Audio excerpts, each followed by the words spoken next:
আসসালামু আলাইকুম। আমি কোনো রাজনীতি বুঝি না, কিন্তু যখন হাদি ভাইয়ের কথা শুনলাম, তার কথাগুলো যখন শুনতাম খুব ভালো লাগতো আমার কাছে।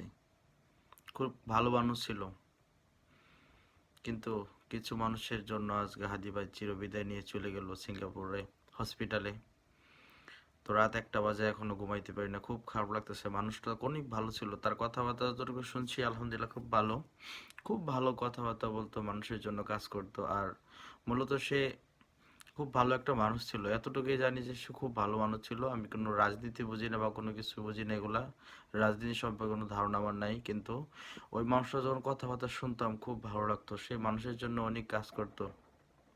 আল্লাহ পাক ওনাকে জান্নাতবাসী করুক, শহীদে মর্যাদা দান করুক। আমি এতটুকু চিন্তা করতেছি যে তার ছেলেটা কি করবে। তার ছেলেটা যখন বড় হবে, বাবার যে একটা অভাব সে বুঝবে। যার বাবা নাই সে বোঝে যে বাবা বাবা না থাকার কতটা কষ্ট। আল্লাহ যেন হাদি ভাইকে জান্নাতবাসী করেন। খুব খারাপ লাগতেছে, খুব